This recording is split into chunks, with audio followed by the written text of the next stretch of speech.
Jamaah. Yeay. Oh jamaah. Yeay. Alhamdulillah. Mana tepuk tangannya dari Palembang. Masya Allah, terima kasih. Dan juga jamaah Islami Tina yang di rumah yang dirahmati Allah. Masih di tema kita pagi hari ini yang luar biasa. Hati-hati, ternyata bisa riba. Nauzubillah summa nauzubillah. Sebelum lanjut, kita lihat lagi sebuah video tayangan ya tentang emang bener ya beli emas lebih murah kalau di online. Coba kita lihat tayangannya. Ini dia tayangannya. Nah ini Masya Allah nih fenomenanya lagi macam-macam nih Pak Dokter ya. Nah ini buat jamaah Islam itu indah, saya masih bersama Pak Dokter Bukhori, ini pakar hukum ekonomi Islam. Ini Masya Allah luar biasa. Zaman sekarang ini kalau beli emas katanya lewat aplikasi, ada yang bilang tanpa adanya akad dan baru dikirim emasnya itu beberapa hari kemudian Pak Dokter. Terus selanjutnya ada lagi katanya yang bilang, apa benar katanya, ada juga yang bilang katanya nggak bisa terima fisiknya, cuma tulisannya aja kayak kita nabung di bank lah kasarnya gitu ya. Ini mohon izin, apakah benar bisa termasuk riba? Mohon izin penjelasannya Pak Dokter Bukhori. Tepuk tangan buat Pak Dokter Bukhori. Baik Bapak Ibu pemirsa sekalian, saat ini transaksi itu sudah sangat berkembang luar biasa. Transaksi melalui digital. Beli emas juga namanya emas digital. Istilahnya saat ini juga emas digital. Maksud dari beli emas digital itu adalah belinya dengan melalui aplikasi. Aplikasinya banyak tuh, melalui marketplace dan apapun lah misalnya. Pertanyaannya adalah emasnya ada enggak? Ada, kalau ikut aturan. Maka tadi di awal saya sampaikan, belilah emas yang sudah jelas punya izin beli, izin penjual. Jangan sampai yang tidak jelas. Karena itu nanti bisa ada penipuan. Kalau ada penipuan maka jual belinya gharar, jual belinya haram. Lalu pertanyaan yang keren nih. Kita beli emas sekarang lalu dikirimnya nanti. Ini boleh atau enggak? Kalau emasnya itu wujudnya ada sesuai dengan kriteria yang ada. Misalnya begini Bapak Ibu. Beli emas 3 kilo. Sekali ya. Contohnya nggak tanggung-tanggung ya Pak Dokter ya. Enggak, misalnya 10 gram. Oh Masya Allah. 10 gram itu ditulis, misal 10 gram 90,9% emas. Kriterianya jelas, nanti akan dikirim seminggu kemudian. Harganya 10 gram itu berapa Ustaz Maulana sekarang? 2 juta sekarang. 2 juta. Berarti 20 juta. 20 juta. Dibayar dulu, seminggu kemudian baru dikirim. Ini kalau dalam fikih namanya jual beli salam. Jual beli bukan assalamualaikum, bukan. Jual beli salam. Atau dalam hadis namanya salaf. Jual beli bayar dulu, barangnya dikirim belakangan. Itu kayak kita di marketplace tuh Bapak Ibu ya. Kita beli, bayar dulu, baru barangnya dikirim. Itu boleh. Apakah ini masuk riba nasi'ah? Ini pembahasannya bukan riba nasi'ah. Riba nasi'ah itu apa? Kalau kita uang, kita utang uang, lalu bayarnya nambah. Itu riba nasi'ah. Utang uang 1 juta, bayarnya sebulan kemudian. Karena sebulan nambahnya 100 ribu. 100 ribunya riba. Kalau 2 bulan nambahnya 150 ribu. 150 ribunya namanya riba nasi'ah. Di sini jual beli emas digital itu yang paling krusial itu adalah kalau emasnya tidak ada. Nah, itu bahaya. Berarti dia jual beli bohong. Dia menipu, kita beli tahu-tahu emasnya tidak dikirim. Yang ketiga, ini yang penting nih. Kalau kita beli emas Bapak Ibu, lalu kita bayarnya tidak tunai. Tadi kita misalnya beli 10 gram, lalu dibayar tunai 20 juta. Barangnya nanti, itu namanya jual beli salam. Tapi kalau tidak, baru DP dulu nih. Harganya berapa? 20 juta. DP-nya dulu dah 1 juta. Ini juga boleh asal emasnya jelas-jelas dipastikan ada. Ada. Nah Yes. makanya harus belinya di toko emas, mendingan lebih aman ya Pak, Iya. Pak Dokter ya.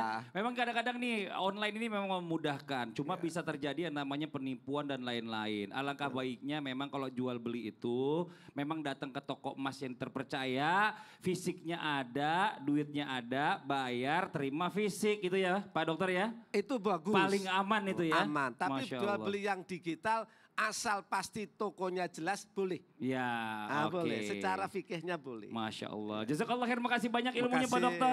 Tepuk tangan Pak buat Pak Dokter Bukhari, Masya Allah. Sekarang kita lanjut lagi buat jamaah Islam yang di rumah. Kita akan kembali kasih kesempatan buat jamaah yang ada di studio. Mewakili yang di rumah untuk curhat sama guru-guru kita. Tapi sebelumnya kita kembali dulu ke segmen Curhat Dong Ustadz. Iya, kami curhat. Oke, yang mau curhat boleh silakan angkat tangannya.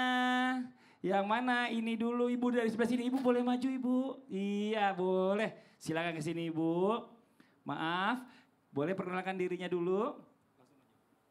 Assalamualaikum warahmatullahi wabarakatuh. Waalaikumsalam warahmatullahi wabarakatuh. Perkenalkan nama saya Ibu Mimi dari Majelis Taklim Al-Ikhlas Seduduk Putih, Palembang. Tepuk tangan dong buat Ibu Mimi ya. Ya oke Ibu Mimi. Mau curhat apa Ibu? Saya mau curhat sedikit, ini pengalaman pribadi Oke saya. boleh Ibu. Tempo hari ada saudara saya mau meminjam uang. Tetapi berhubung saya nggak punya uang tempo hari, jadi saya jual emas yang saya punya sebesar 10 gram. 10 gram. Nah, jadi saya mau tanya, gimana caranya membayar hutang piutang berupa emas itu? Oke, kalau minjem 10 gram apakah dibalikan dengan 10 gram? Atau kalau misalnya seandainya dia pakai uang tunai saat itu, dia mau bayar sama Iya. tapi nilai emasnya udah berubah. Nah Iya. kita panggil guru kita. Ustadz Maulana mohon izin, Habib mohon izin. Nah ini dijawab nih, ini utang piutang yang nggak usah gitu juga ngadepnya ke sana dong. Ya Allah. Berbicara tentang utang piutang tadi sudah dijelaskan di awal, jangan sampai terjadi riba. Ribanya di sini harus sama. Maaf Bu. Orang jangan riba itu bukan hanya berupa fisik uang.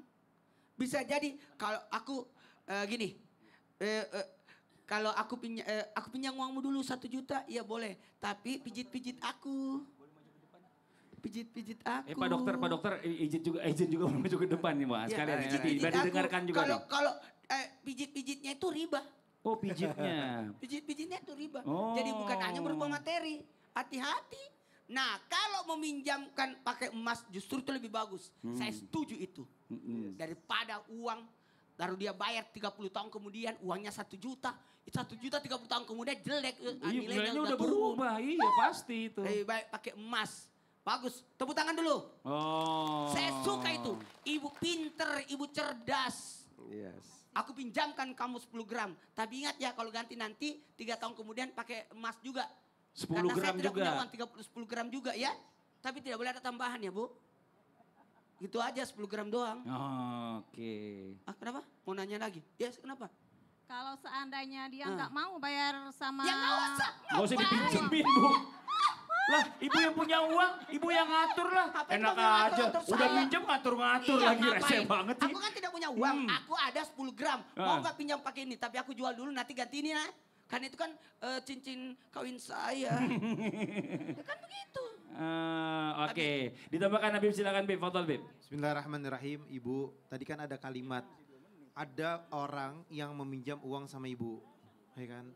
Terus ibu bilang kalimatnya adalah tapi saya pakai emas saya. Pertanyaan saya adalah orang itu tahu gak pakai emas ibu? Orang itu tahu. Ibu, mic, Bu. kalau Iya. misalkan Tahu, Pak. orang itu tahu, misalkan pakai emas ibu nih, ini saya ada 10 gram, saya serahkan 10 gramnya. Jadi ibu serahkan 10 gramnya, jangan ibu yang jual emasnya. Ibu yang jual atau ibu yang nyerahin emasnya? Serahin. Serahin ke dia? Iya. Dia yang jual? Iya. Nah, kalau misalkan seandainya dia yang jual, dia yang pegang emasnya, maka digantinya dengan emas. 10 gram diganti 10 gram, 100 gram diganti dengan 100 gram. Tapi kalau misalkan dia menerimanya dengan rupiah, atau dia menerimanya dengan uang 1 juta ataupun 10 juta, maka dia gantinya dengan sesuai jumlah uang yang diberikan. Misalkan 10 juta ya 10 juta. Dan digantinya 10 juta, tidak ganti emas.